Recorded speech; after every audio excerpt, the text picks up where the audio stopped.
because the lymph node positive only group, which is about half of the patients, did not make it to FDA approval. We've tried to sort of talk about the all-comer population, which you see here, the progression-free survival and the overall survival, about a 33% reduction in risk of death on the right. But the FDA has not agreed with that, and the FDA approval is only in the higher risk group of patients with bladder, rectal, sidewall, and hydronephrosis. That was a follow-up study to this study, another study that I had the opportunity to be the last and senior author in the New England Journal of immunotherapy and what we call the first line. Chemotherapy and radiation, we don't count as a line of therapy. The first line is 3 buckets. It's patients who get chemotherapy and radiation and it doesn't go away. Patient like I presented, chemotherapy and radiation where it recurs, so persistent and recurrent. And then the patient that shows up with a newly diagnosed widely metastatic 4B cancer. So all 3 of those are labeled first line.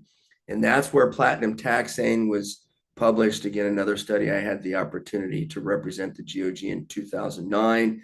That's where bevacizumab was added to that 2014. And that's also now here where pembrolizumab was added. So we've had 3 iterations, chemotherapy, bev, and then chemotherapy IO. And bev was elective here. And you should use bev when you can. And there are some contraindications to bevacizumab, such as vaginal fistula that I noted. This is CPS restricted. The PD-L1 expression in the front line with A18 is not restricted. Here it's restricted. It's a long discussion why this is and the chemoradiation is not. Suffice it to say that 90% to 95% are PD-L1 positive, so it doesn't really matter. And again, this is in the first line recurrent, persistent, or stage 4B setting. This is a big difference. And you can see that there's a tail. You're probably curing metastatic cervical cancer here with this regimen, which again, ideally would include quadruplet therapy, platinum taxane, bevacizumab, and pembrolizumab. So we've come a long ways with the FDA approval. This is the interim OS. I'm first author on the final OS, which was published in the Journal of Clinical Oncology. So we've talked about anti-PD-1, pembrolizumab. Atezolizumab is an anti-PD-L1. Does it matter? I'm not sure, maybe a little bit. This trial was done as an investigator-initiated trial led in Europe. We also participated in it, but basically mirrors Keynote 826 in the first-line setting, but this time atezolizumab. And also hit very nice PFS benefit with a hazard ratio reduction of 38%, and also hit on OS, which was pretty exciting here. It's the interim OS, but the final will be published. Here's the interesting thing here, is that because this was an investigator-initiated trial, they did not measure at the time PD-L1 expression.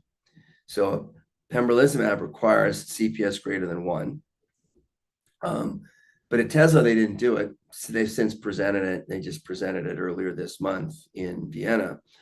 But the point is that when the NCCN adopted this regimen, because they didn't have the PD-L1 expression, it is now NCCN recommended in all comers.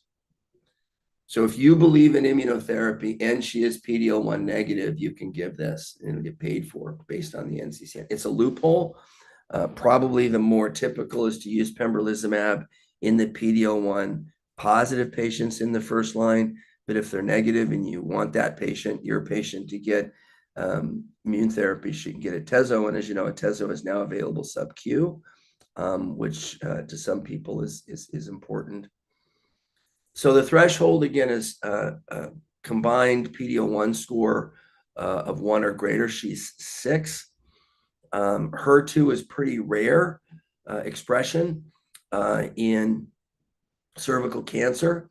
We have, as you know, a pan-tumor Destiny 02 study, which led to a tumor-agnostic FDA approval of TDXD or trastuzumab deruxtecan, a HER2 antibody drug conjugate in April 2024. In the 3+ patients, it's NCCN recommended in cervical cancer. In the 2+ patients, 1+ doesn't cut it. There are some other molecular alterations. PI3K, PI3 kinase mutations are pretty common. There's also some EGF activating mutations. She doesn't have any of them. She gets what I would recommend here: quadruplet therapy, platinum taxane. It says cisplatin. If you wanted to give her carbo, that's fine. Most people would use carbo.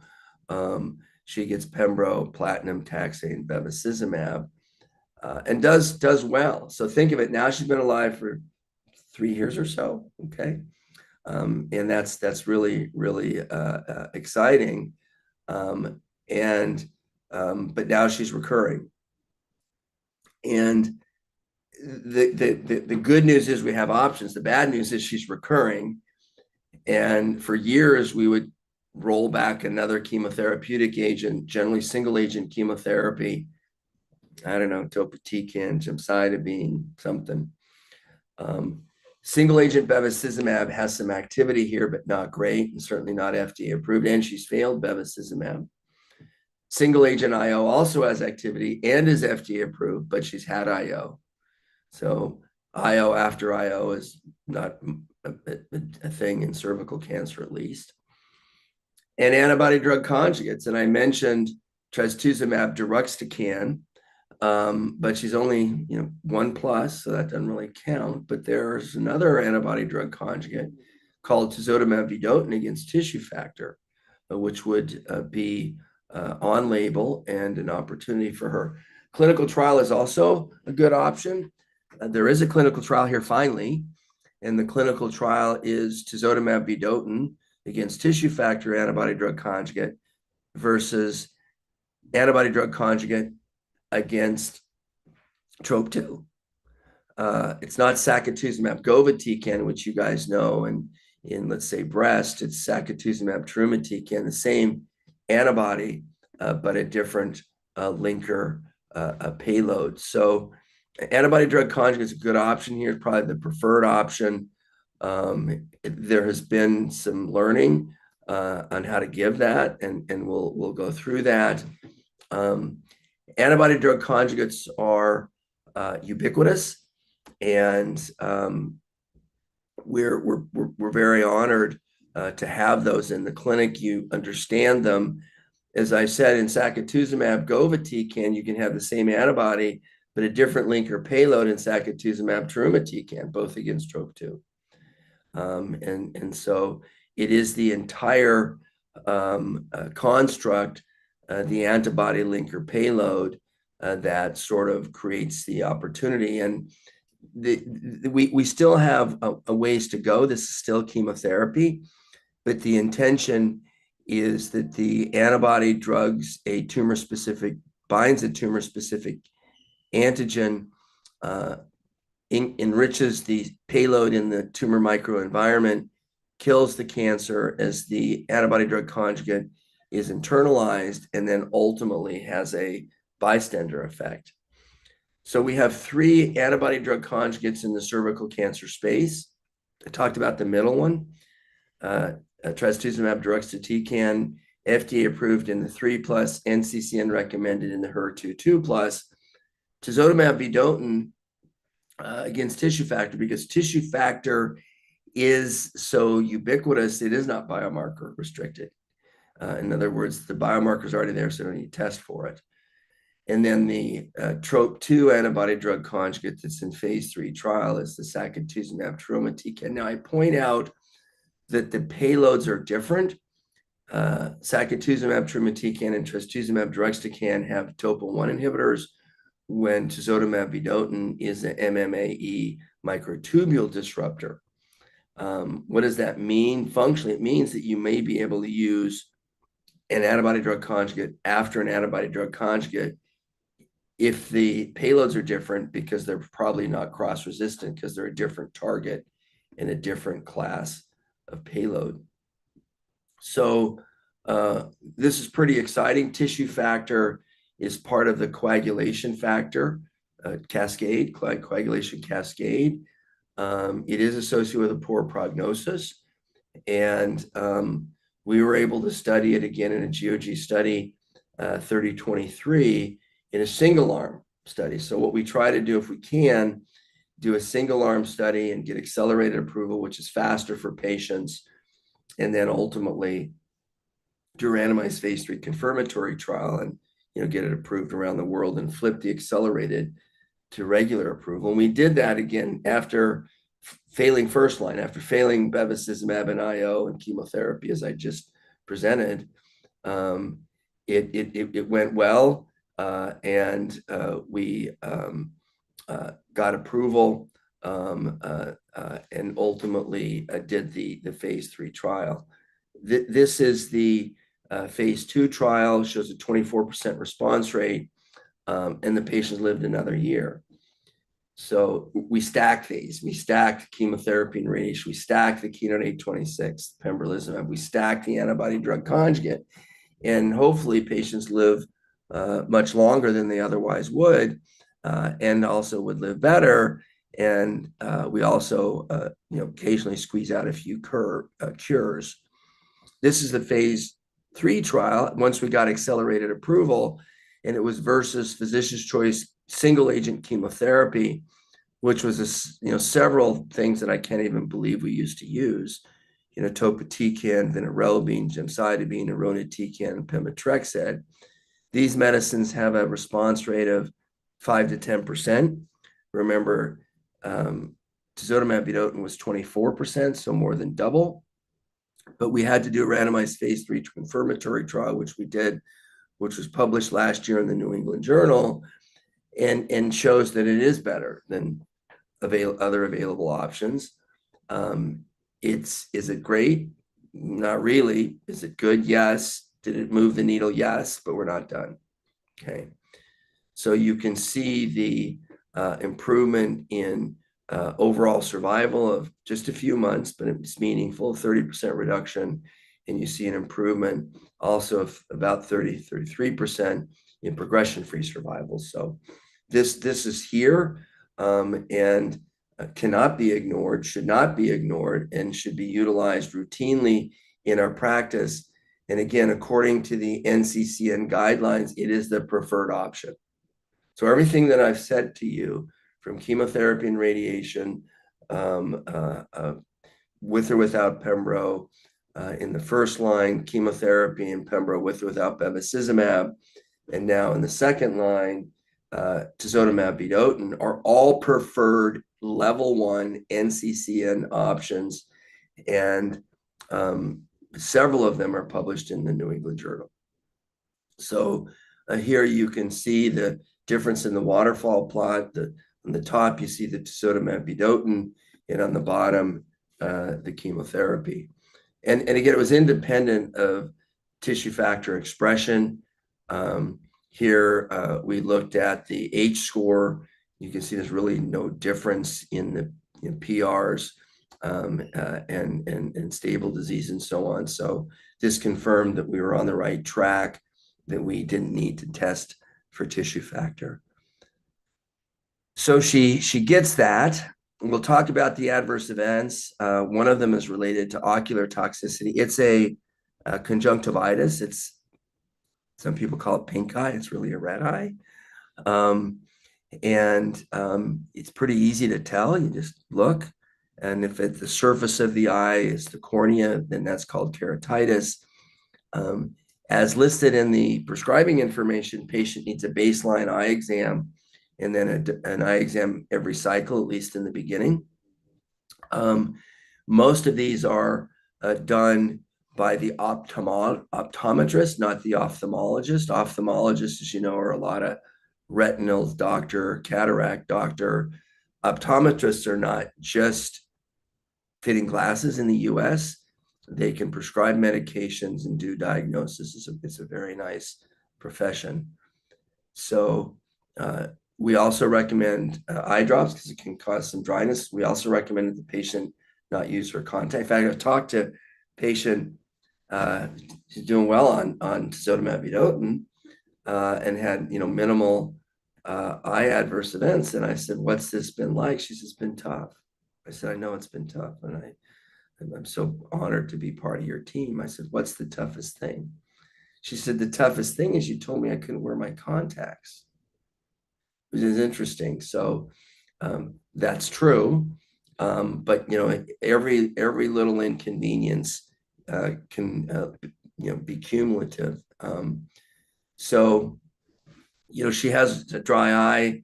Obtain an eye exam, and it doesn't have to be an ophthalmologist; could be an optometrist. Uh, so we already provide topical steroid vasoconstrictor and lubricating drops, so that's right. We already provide cooling packs for vasoconstriction to limit the circulation, the delivery of the medication, not only to the eyes, but the external nares. Obviously you can interrupt the dose and discontinue. So I think seeing the eye specialist probably a good answer, which she should be seeing anyways. I think that she needs this continued medication, and she will get it. So these are the ocular events, which are part of the special interest adverse events. Because it is an anti-tubulin payload, peripheral neuropathy is a thing. It's probably the only contraindication is grade 2 peripheral neuropathy, because it attacks tissue factor, which is part of the clotting cascade. There can be some bleeding. So you can see the differences. These numbers look like there's a big difference, but most of these were grade 1 or 2.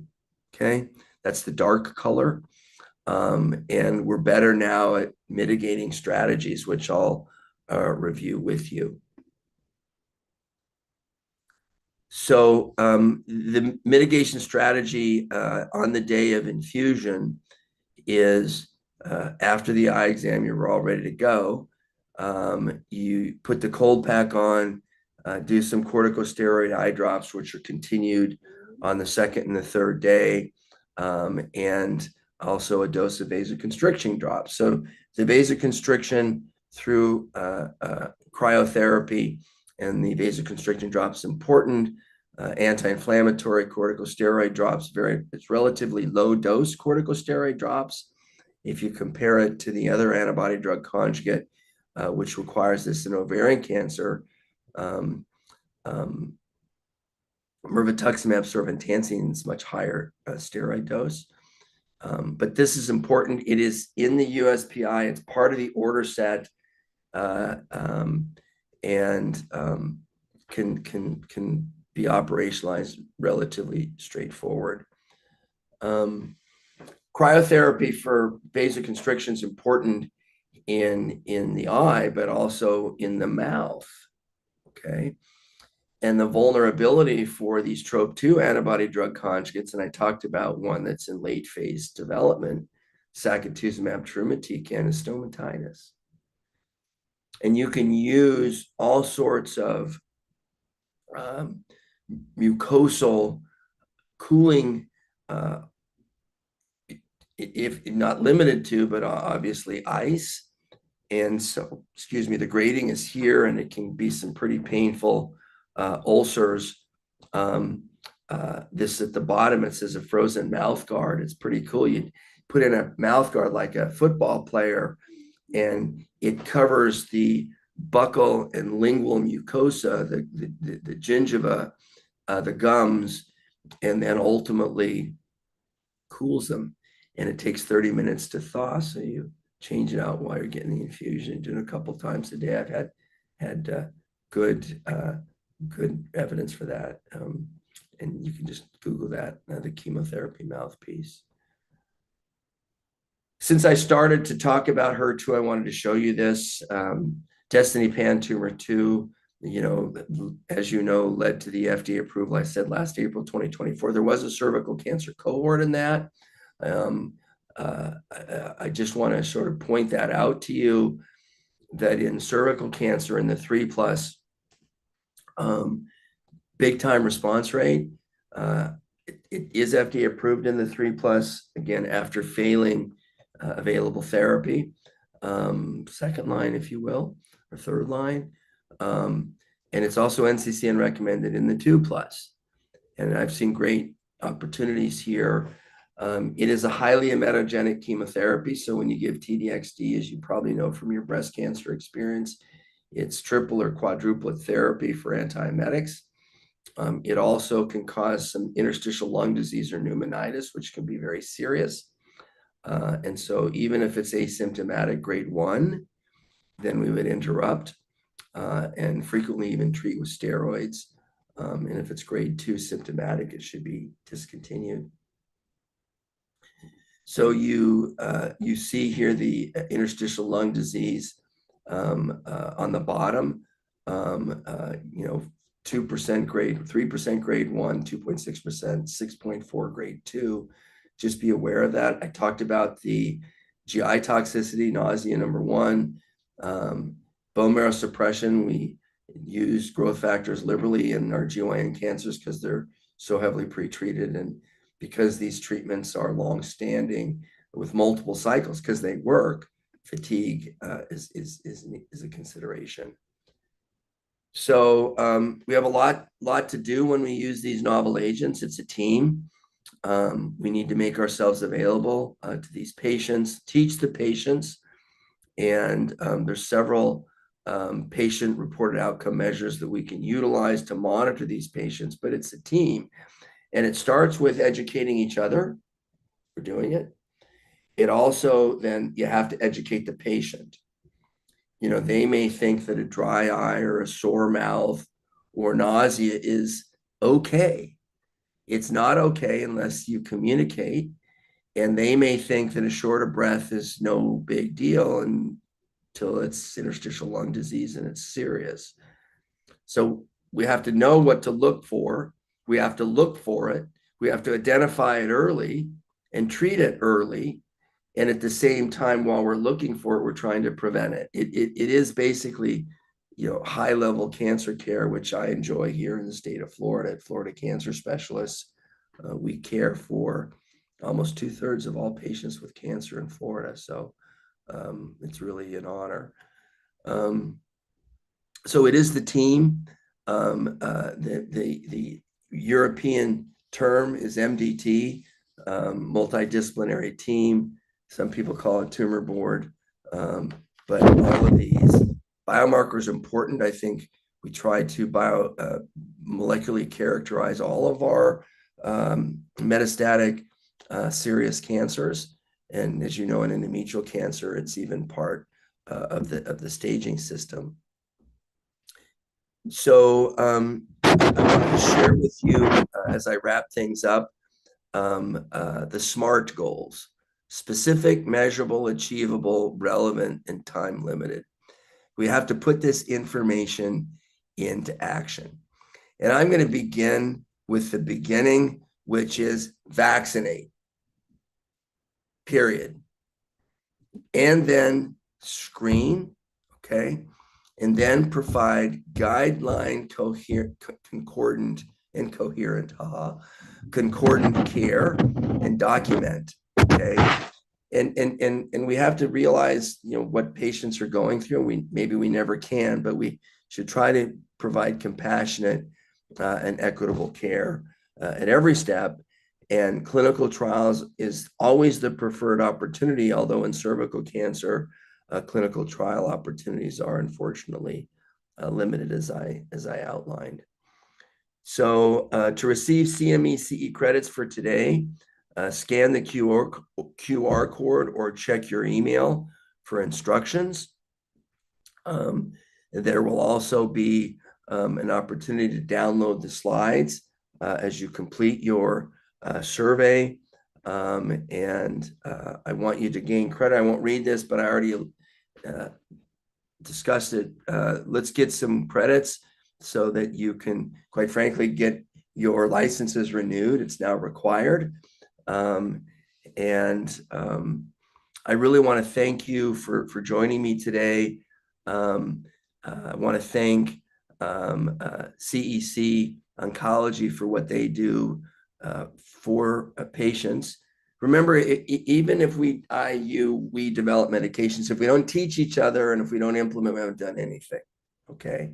And so I'm grateful to you for providing excellent care for your patients, quite frankly. So we have lots of time for questions. There's I love hard questions because patient care is hard. And the first question says, when do you choose TDXD over TV? Well, if again, HER2 expression or even HER2 activating EGF activating mutations, because you can give a neratinib or something, are rare. So the good news is that I don't have to answer this question very often, and I have TV in my pocket. In the 3+ patient,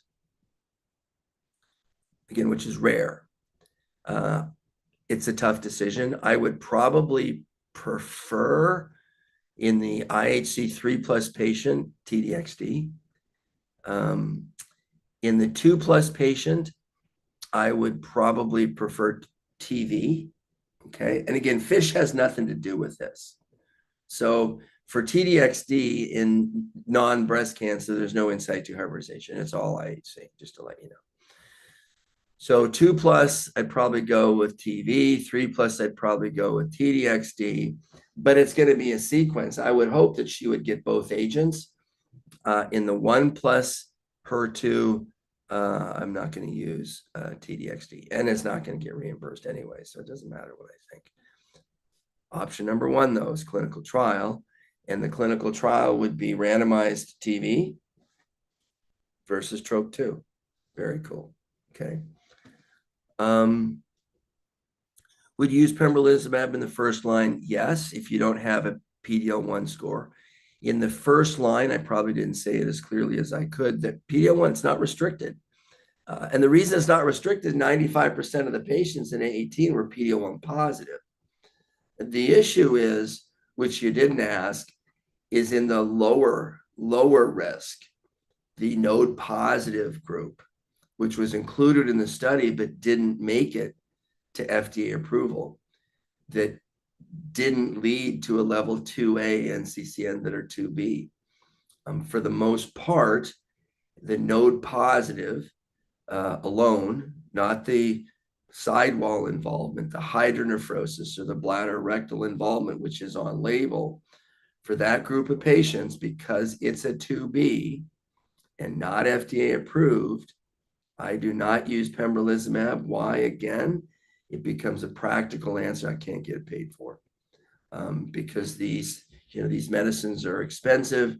Sponsors only want to pay for them if there's proven benefit. I get that. I think that's fine. But that's a practical. Look at this question. Kristen, I won't say your last name, but Kristen's pretty smart. She says, well, listen, Monk, why don't you give TV and Pembro together? So in the IO naive patient, again, IO after IO is not really a thing. In the IO naive patient, there are still patients that get to the second line that haven't seen Pembro for whatever reason. It's brilliant. Ding, ding. And that study has been published in the Journal of Clinical Oncology. I had the privilege of being the GOGPI for that and the last author. And again, back to my point, it's an NCCN level 2A and is paid for. Okay. So that's kind of the focus of what we talked about today is, you got to educate, but you also got to get it on guidelines to get it paid for. So that's brilliant. And that is my go-to regimen in the setting that the patient is Pembro or atezolizumab naive. That would generally be a referral because, I've been using, Pembro in the first line with chemotherapy, platinum taxane and bevacizumab for a long time. Are there any other checkpoint inhibitors? I mentioned Atezo. Atezo will not get FDA approved, but it's NCCN recommended. There's an option in the PD-L1 negative patients because they didn't check it. Nivo, as you know, the company that makes nivolumab also makes ipilimumab, and that combination is very interesting. It will never be advanced. There is a bispecific called volrustomig, vol with a V, is a CTLA-4 PD-1 bispecific that is in late phase. But no, Nivo has no future. Dostarlimab has no future. Cemiplimab is approved around the world and was in the New England Journal too, but it's not FDA approved for several reasons. It is also NCCN level 2A if you like cemiplimab rather than single agent pembro in the second line.